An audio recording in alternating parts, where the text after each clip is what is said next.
What's up, guys? Welcome back to yet some more Reddit stories about entitled people, crazy people, and all that kind of stuff. And as usual, we got some more Reddit posts to check out today, so feel free to share your thoughts about today's stories down in the comments, and we're getting right into it. Am I the a-hole for not doing more to help my son after he was caught running online scams? I honestly don't know where to begin with this mess, but I need some perspective. My 20-year-old son was arrested last month for running online scams targeting elderly people.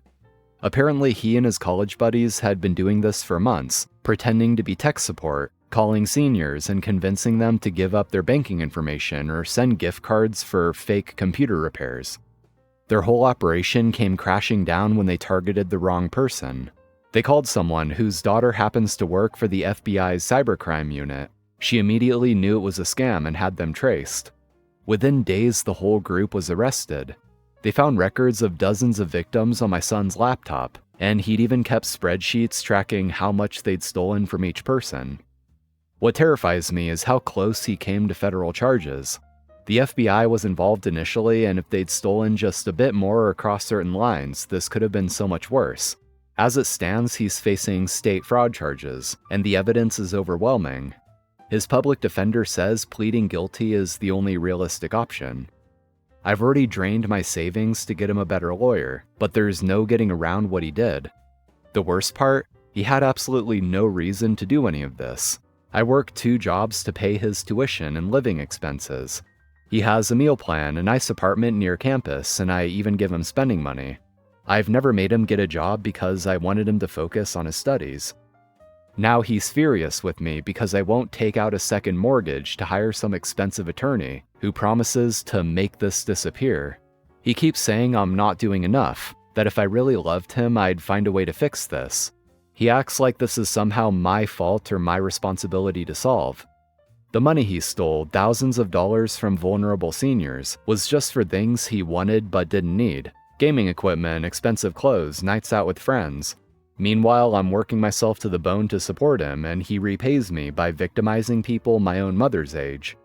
I'm at a complete loss. Part of me wants to do everything possible to help him, but another part of me thinks he needs to face the consequences of his choices. He's an adult who made a deliberate decision to hurt innocent people. How much am I supposed to sacrifice to clean up his mess? Has anyone dealt with something like this? I love my son, but I don't know how to handle the situation or his anger towards me. What would you do?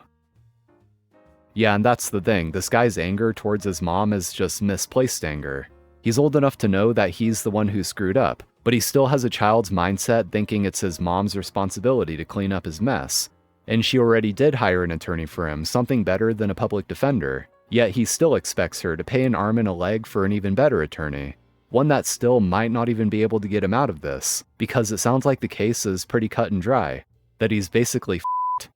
It's definitely understandable that OP would be feeling guilty and also conflicted, but no, she's already done plenty by hiring a decent attorney for him. Beyond that, I'd say it's out of her hands. This guy's gonna have to accept facing consequences for his own actions. I'm sure it's gotta be a pretty big wake-up call being only 20 years old and getting involved with that kind of organized crime. The kind of organized crime that gets the attention of the FBI. Talk about learning a lesson the hard way. She thought she got away unscathed. I own an apartment in New York City and Manhattan and decided to rent it out furnished, and move to the house I had bought for my infirm mother and take care of her on a full-time basis. She's 87. The rental income was to become my main source of income. My new tenant, a middle-aged woman from Queensland, Australia, lacked previous landlord references since she said she had owned and lived in her home for 30 years.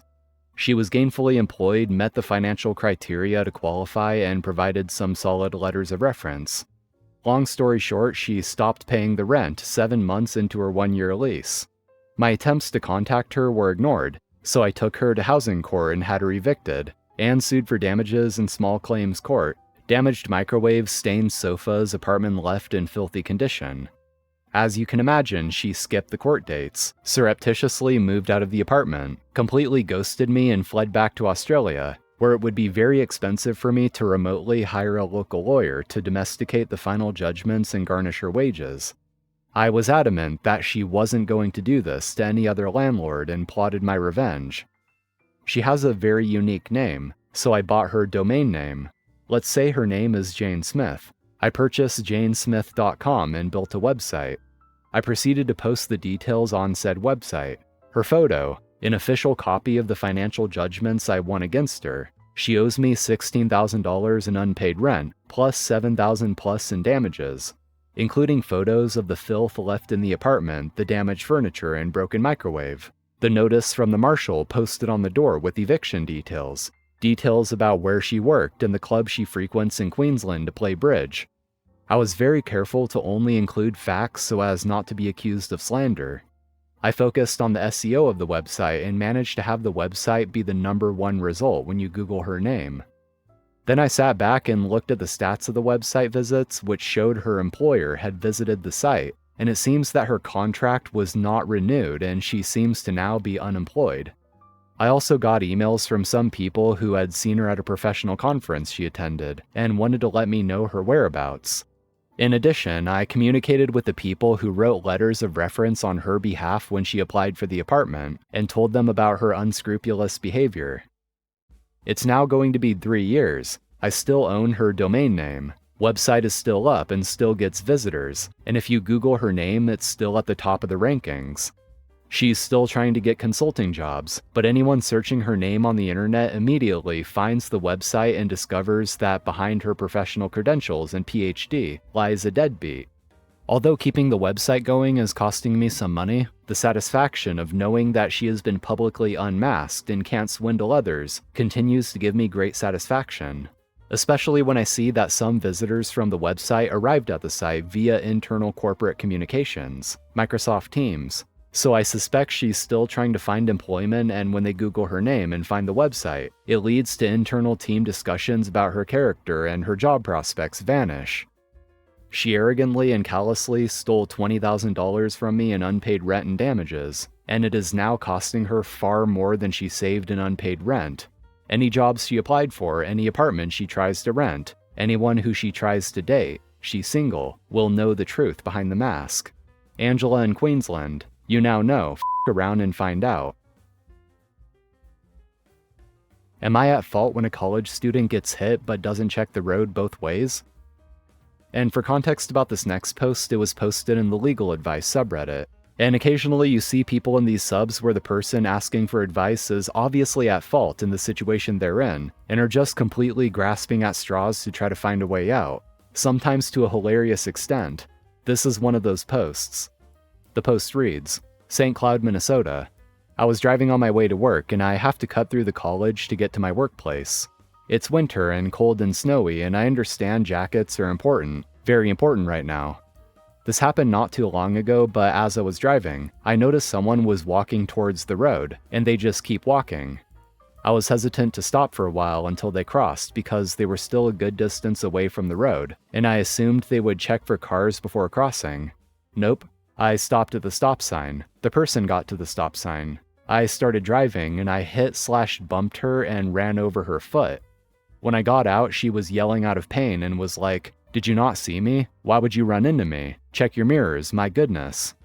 And I was trying to talk with her and reason with her that I thought she was going to stop at the stop sign. She continued to lash out at me, causing a scene, and a few other people came over to check on her. We did a whole report with campus police, and I was getting the sense that they'd think I was in the wrong, because she was a young woman just trying to get to class. Please note she was wearing a heavy jacket, a hat and earmuffs, AirPods, and her jacket hood was up and almost blocking her face. I understand the whole if a student gets hit by a bus, their tuition gets paid for or something like that. But if you purposely don't even check and just continue walking, almost like she wanted it to happen, how did I hit you on purpose? I saw her walking. I noticed she was at the stop sign. The only thing is, I didn't check to see if she stopped or if she was gonna keep walking. But I am lost on who's wrong here. I don't own a dash cam, so I can't really prove what I am saying here, but I know what I saw and I know what happened. But I don't know, should I just take the L? Yeah, so from what I'm able to gather from OP's poor explanation, is that they came to an intersection with the stop sign, where pedestrians do have right of way. OP says that they noticed there was a pedestrian there, but they didn't check to see what the pedestrian was going to do. And I believe OP did come to a stop at the stop sign, but decided to start driving as the woman was trying to cross the road. So OP ended up running over this woman's foot, this woman who was trying to cross the road, as is her right of way. Because OP did say at the end that they didn't check to see if she stopped or if she was going to keep walking, which as a driver is your job to do if a pedestrian has right of way. And this whole thing is just so much more hilariously dumb with all the little things that OP is trying to throw in that they think is going to defend their case. Things that don't make any sense or don't matter at all. Some of these details that OP thinks matters include, I assumed they would check for cars before crossing. Which, yeah, in a general sense it's good to check for cars, but again, she had right of way. OP did not, and OP was not paying attention. OP says, I thought she was going to stop at the stop sign. Which, it's your job to stop at the stop sign and wait for pedestrians, OP. OP says, I was getting the sense that they'd think I was in the wrong because she was a young woman, just trying to get to class. Okay, so according to OP, the fact that she was a young woman apparently has something to do with this.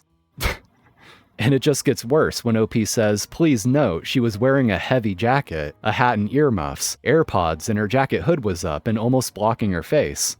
Ah yes, because the fact that she was dressed for winter in the winter and you couldn't see her face also somehow supports your case that you're not in the wrong for running over her foot? Totally checks out. And then to add insult to injury, OP says, I understand the whole if a student gets hit by a bus, their tuition gets paid for. And so OP is also trying to imply that they think the student might have gotten hit on purpose to try to get free tuition. Bro, just admit it, you weren't paying attention to a pedestrian and you hit them because of your own carelessness. Some people should not be allowed to drive. And this is what I mean when I point out the extent some people will go to try to make themselves look innocent when they're obviously in the wrong. If you take anything away from this, let it be that, no, it's not okay to just hit a pedestrian. No, OP, it's still not okay even if they're wearing winter clothes or they're a woman. You can't make this shit up. Anyway, that's going to be all for today, guys. Thank you for watching, I appreciate it. Be sure to drop a like if you enjoyed and subscribe to the channel if you haven't already for more Reddit content like this. Take care, friends, and I'll see you next time.